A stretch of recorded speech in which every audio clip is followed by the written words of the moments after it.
Salve, muito boa noite. Nós estamos vivendo aí momentos de instabilidade e de dificuldade. Ninguém poderia imaginar que a humanidade poderia passar por um momento assim. E, evidentemente, isso acaba tendo consequências na política. A política está em ebulição por aqui. O Congresso Nacional num recesso branco. Não é exatamente recesso, mas também não deixa de funcionar.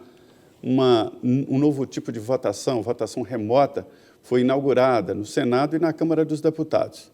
Mas as decisões têm que ser por consenso, ou seja, o Congresso Nacional, para novas ideias, está paralisado, fechado para balanço. Do outro lado da Praça dos Três Poderes, os ministros do Supremo Tribunal Federal dão palpites na política e comentam tudo. E ainda na Praça dos Três Poderes, o presidente Jair Bolsonaro acaba se distanciando do mundo político, se isola. Ele comprou uma briga pesada com todos os governadores e até com aliados primeiros, como o governador de Goiás, Ronaldo Caiado. O presidente Jair Bolsonaro deu a entender ali de que, na verdade, a economia pesa mais do que vidas e do que humanidade. Mas o governo corre para explicar que não é bem assim, é só uma preocupação extra.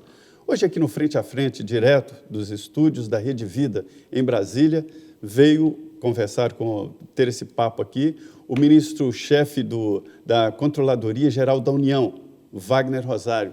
Ministro, muito obrigado por o senhor dispor desse tempo precioso, desse momento, para vir aqui à Rede Vida fazer essa conversa. É um prazer estar aqui com vocês e uma honra poder esclarecer alguns pontos aí que o governo vem trabalhando nesse período difícil que o país enfrenta. Uma conversa boa hoje aqui. E nessa mesa redonda, minha parceira de sempre, Denise Rotenburg. Boa noite, Denise. Boa noite, Zé Maria. Boa noite, ministro. Boa noite para você que nos assiste. Realmente o momento é delicado. O ministro Wagner Rosário já era da Controladoria Geral da União. Nesses dias editou uma medida provisória que vem com a suspensão de uma pequena parte ali da Lei de Acesso à Informação, a chamada LAI, e isso já gerou aí uma crise. Ministro, queria que o senhor explicasse para a gente aqui como é que é essa mudança na Lei de Acesso à Informação. Bem, essa suspensão, melhor assim.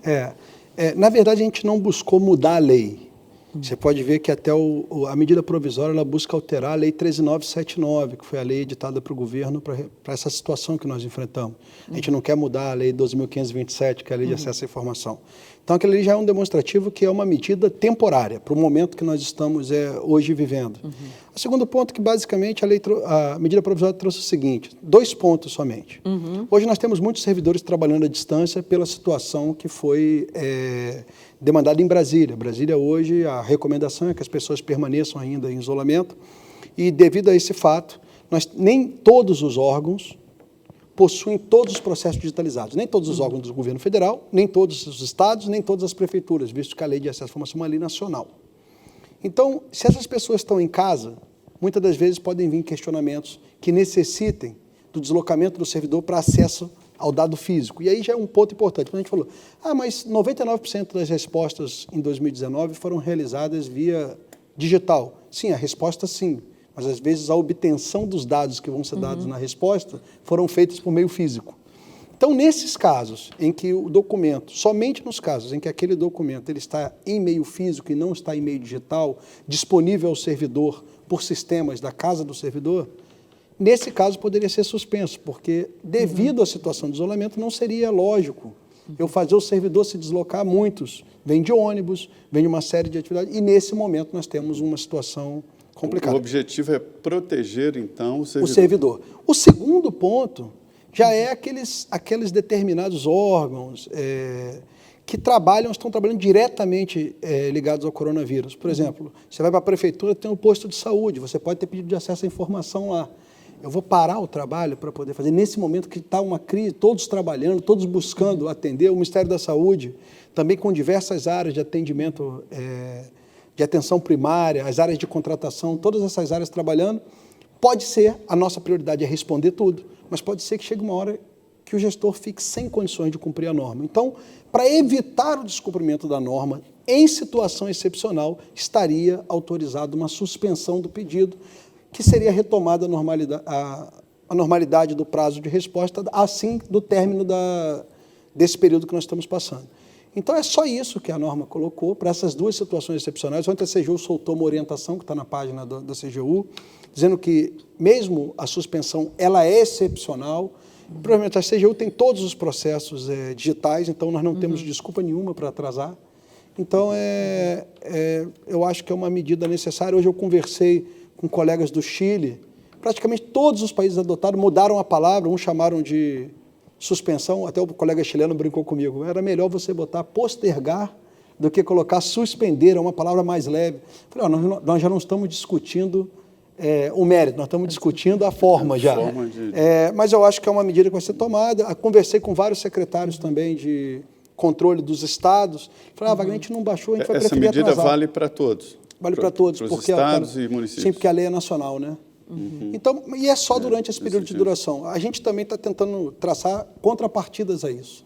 Minha equipe está toda reunida agora, junto com CGU, Ministério da Saúde, para procurar dar o máximo de transparência na aplicação dos recursos, como que a gente vai jogar isso num painel ou se num local específico. Então, nós estamos agora diante de uma nova situação. O governo já tem um plano aí de liberar 80 bilhões de reais. Além, evidentemente, da suspensão do pagamento das parcelas das dívidas estaduais, que dá 120 bilhões de reais. Há um planejamento da CGU para fiscalizar essas verbas, a aplicação, porque são verbas carimbadas, né, para controle da pandemia. Nós já começamos, né? Nós estamos trabalhando, acabei de sair do Ministério da Saúde agora, eu estava lá até antes de vir para a reunião com o ministro Mandetta, com a equipe dele. Ele não vai sair? Mandetta. Não vai sair, não. Não sai. A equipe é forte e unida. Mas continua. Inclusive, ele anunciou, né, já que coesa. Permanece. Mas continua o que o senhor ia dizendo sobre... a gente está trabalhando conjuntamente para tentar se antecipar os problemas. Não há tempo, não são contratações normais, os preços eles estão alterados nesse momento. Pois é. E a gente está tentando dar essa segurança. Qual é a segurança? A gente está verificando os riscos, verificando se não existe outra possibilidade. Não havendo outra possibilidade, nós estamos, olha, realmente os riscos foram levantados, não há o que se fazer e vamos contratar a si mesmo. Porque o que a gente... eu fui informada por algumas pessoas, alguns representantes aí de empresas internacionais que estão aí oferecendo material para o Ministério da Saúde, inclusive empresas chinesas, né, que têm seus representantes brasileiros lá e aqui, que eles entram em contato, e aí o brasileiro vai, a pessoa daqui vai no Ministério da Saúde, e os gestores estão com medo de comprar material por causa do preço. E como tem que ser uma compra emergencial, fala assim, depois eu vou ser responsabilizado por isso. Eles têm medo de assinar. Diz que isso está acontecendo quase que no país todo. E esse é hoje um dos maiores problemas na sua avaliação. Como é que isso vai ser resolvido? Eu soube que o senhor, inclusive, já conversou com o presidente do Supremo Tribunal Federal, né, o ministro Dias Toffoli, o senhor conversou também com o presidente do Tribunal de Contas da União, o ministro José Múcio Monteiro. Então, como é que vai ser resolvido isso para evitar que os gestores sejam responsabilizados depois? Bem, eu assumi com todas as autoridades, não só o presidente Toffoli, estava também o nosso Procurador-Geral da República, o doutor Aras, estava o ministro José Múcio, presidente do Tribunal de Contas, estava o doutor André Mendonça, então, assim, várias pessoas que trabalham com essa área. Hoje? Não, nos reunimos na semana passada, capitaneados pelo presidente Toffoli, que tomou a iniciativa de a gente tentar criar um grupo que traga segurança. A CGU ficou com a responsabilidade inicial de avaliar os riscos desses contratos e trabalhar mais diretamente nos contratos. É o que a gente está fazendo, a equipe trabalhou fim de semana, porque o Ministério da Saúde também está trabalhando direto. Então, estamos identificando os riscos e tentando minimizar esses riscos, ou mitigá-los, ou eliminá-los quando possível. Eliminar está difícil, mas mitigar é bastante plausível. E a gente está tentando ajudar o Ministério para ele ter uma... Porque tem coisas que não tem o que se fazer. Por exemplo, você tem as EPIs, aí, os equipamentos, né, individuais. Você pega muitas das vezes esses EPIs, como máscara, eles custavam 11 centavos e agora você não consegue listar por menos de R$2. O gestor fala assim, eu vou comprar isso, depois vou ser responsabilizado. Então, a gente está verificando, justamente tentando verificar que realmente aquele é o preço, não existe coisa mais barata no mercado, e estamos tentando dar uma segurança para ele. Olha, realmente nós estamos atestando que não tem o que se fazer e você pode assinar que sobre isso aqui. Isso vai ser levado a essa instância superior, composta pelo ministro do STF, pelo PGR, de tal forma a trazer uma segurança jurídica. Porque, passado esse período de crise, daqui a 6 meses, um ano, as pessoas esquecem. E daqui a pouco começa, por que comprou nesse preço? Não estava um absurdo? Então, eu acho que é um trabalho dos órgãos de controle de se antecipar ao problema e trazer uma solução e uma segurança jurídica. A minha pergunta também, além, evidentemente, dessas compras, é sobre o recurso que é repassado aos estados e municípios. O senhor tem um trabalho muito forte ali na fiscalização dos municípios. Nós não temos como fiscalizar previamente. Quem está fazendo esse trabalho lá no âmbito dos municípios são as controladorias estaduais. Eles estão fazendo contato, já conversei com vários controladores também que estão pedindo o modelo que a gente vem fazendo de análise de risco, já estão aplicando. Falei hoje com o controlador de Minas, controlador do Espírito Santo, então eles estão trabalhando também para buscar essa interação com o gestor e é o controle tentando ajudar e mudar um pouco a postura de uma forma proativa nesse momento difícil que o país está enfrentando.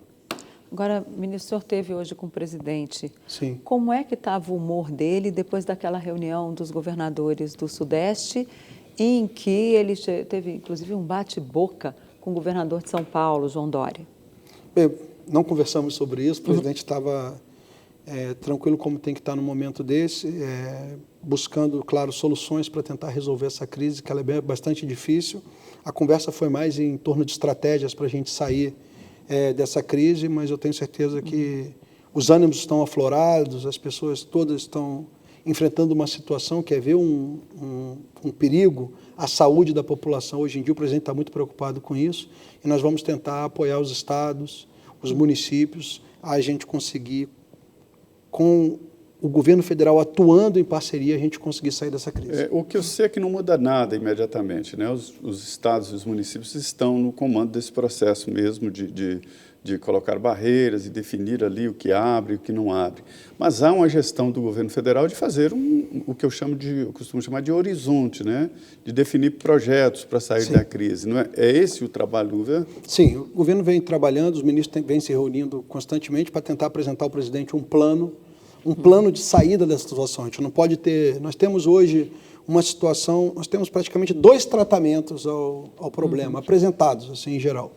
Um tratamento que o pessoal chama de isolamento horizontal, onde todos vão para casa e permanecem confinados, que tem um lado bom de conter a evolução da pandemia, porém, por outro lado, ele traz consequências que ainda não são completamente mensuráveis, consequências não só econômicas, mas de saúde também, de estabilidade social, visto que se as pessoas forem perdendo emprego, o Estado não tiver como bancar, a arrecadação caindo, quais serão as consequências disso? Ainda é muito incerto.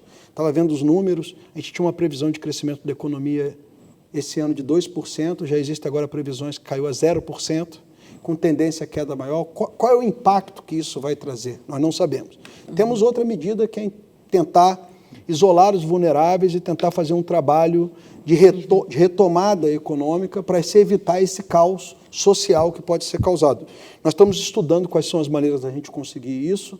O presidente encomendou esse trabalho de nós ministros. Eu tenho certeza que a gente vai conseguir sair com alguma coisa em conjunto com os governadores, em conjunto com os estados, para tentar chegar num meio termo onde a gente consiga preservar vidas, que é uma preocupação muito grande do presidente Bolsonaro, tanto nesse momento, devido ao coronavírus, como preservar vidas também futuras, porque outros problemas vão vir e nós teremos também que ter uma atuação clara. Então, eu acho que eu sempre falo que não é uma decisão, não são decisões fáceis, não existe a melhor decisão, existe a menos pior, porque todas vão ter consequências duras para a sociedade, mas eu tenho certeza que a calma, a tranquilidade, a retomada, nós estamos num momento também de mobilização muito grande, as pessoas estão muito tensas, mas a tranquilidade vai resolver isso aí. Muita política, né, ministro? Tem muita política envolvida. Um debate político também, né? De Forte, todos os né? lados, Sim. né?